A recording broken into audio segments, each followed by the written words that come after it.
welcome back to my channel. So in this video, I just want to talk a little bit about my Graves' disease as far as signs and symptoms that I had, diagnosis, and the treatment that I've had.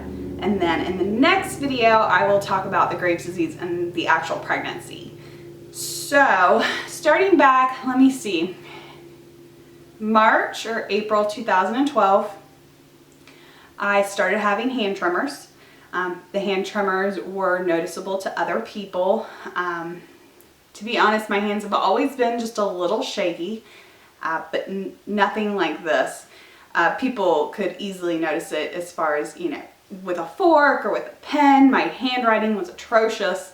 Not that it's ever been that great, but it was terrible. And let me see. I would say what really set it off for me was when I was trying to put a handle on our hutch drawer, and I was trying to put the screwdriver in the head of a screw, and I could not get it in there to save my life. As far as putting like a key and a lock to get in the house or anything, I struggle with that. I used to have to use both hands. My hands were very, very shaky. Next sign and symptom, I would say, would probably be the weight loss. I have always struggled with my weight, but the weight fell off very easily and very fast. I lost about 30 pounds, and I can remember getting on the scale one day and thinking, oh gosh, you know, I've probably gained weight. I haven't been eating very healthy. And I got on the scale and I had lost 6 pounds within a week. And I was just like, how is this happening? But I will take it, because obviously losing weight is not very easy. So that was another sign. Another symptom that I did have was some hair loss. And when I say hair loss, I don't mean like the hair on top of my head or anything. I was not balding up here. It was more like a receding hairline. So like right in here, you can kind of see it's still thin. But it's always been thin. It's never been like super thick or like little baby wispy hairs. So from like, if I was to pull my hair up like this, and you can kind of see right in here again, I was bald from probably here all the way to like about here. So again, you can kind of still see it where hair is not very thick in there, but there was no hair there whatsoever for a good while. So the prenatals kind of help with that and getting treatment for my thyroid. Next sign and symptom I would say would be the shortness of breath and the rapid heart rate. This is what set it off for me and sent me to the doctor. I was laying in bed one night, and I remember just watching my chest and my stomach just jump up and down with my heart rate. And it wasn't just like a normal diddle by any means. It was, it was 130 beats per minute when I checked my heart rate. It was crazy. And that is not normal. Not for resting heart rate. I had done nothing to exert myself. I was going to bed for the night. So I kind of had a little mini panic attack. Couldn't breathe, couldn't swallow, freaked myself out. So decided the next day to make an appointment with my primary care doctor. Just to clarify, I've never had any issues with my eyesight, so the bulging eyes I did not have. As you can see, my eyes are pretty normal for the most part. They look lazy to me, but I'm also tired. I also did not have an enlarged goiter either. I also have a thick neck, so that might have helped hide it. But even my endocrinologist said that I did not have a huge goiter or anything like that to kind of make somebody aware. So if you do see somebody and they have like a very big lump right here, there could be something wrong with their thyroid.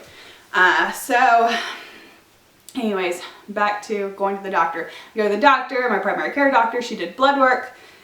She sent the blood work off. About a week later, I got a call, said, yes, your thyroid levels are crazy. You need to see an endocrinologist.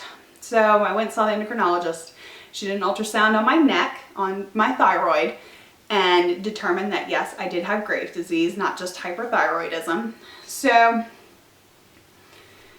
immediately I was put on methimazole, which is an anti-thyroid drug, and I think she started me off at 30 milligrams, and about a month later I had blood work checked, nothing had happened. So she said she was going to up it to the max dosage of 40 milligrams. So I was on 40 milligrams for probably about a year, and then she dropped it down to 35. So let's see, signs and symptoms started April 2012. I was not diagnosed until June 2013. It did take a very long time for my TSH to come up. It stayed at 0.01 for a very long time, and I think normal range is a 3 and higher, so it was definitely crazy.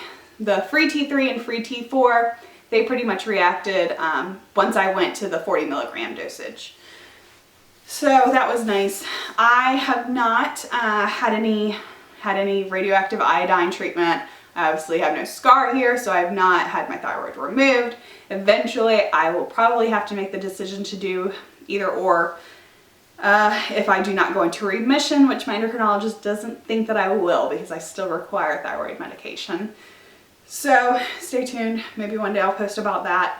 But anyways, so that is pretty much it so far. Again, no issues with eyesight, no goiter. Basically, signs and symptoms were hand tremors, weight loss, hair loss, shortness of breath, rapid heart rate. Those are what set it off for me.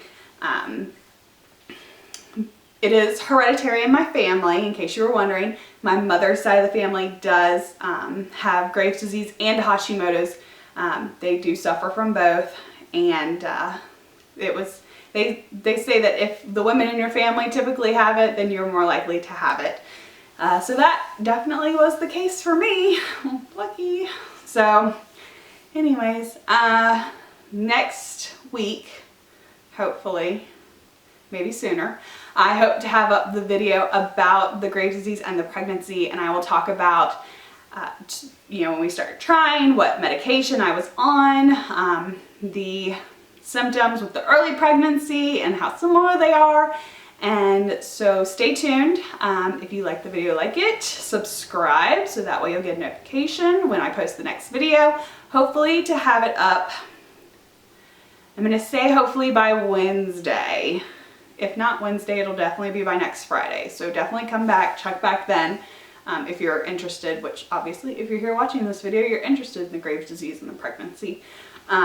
So anyways, guys, thanks so much for watching, and we will see you next time. Bye!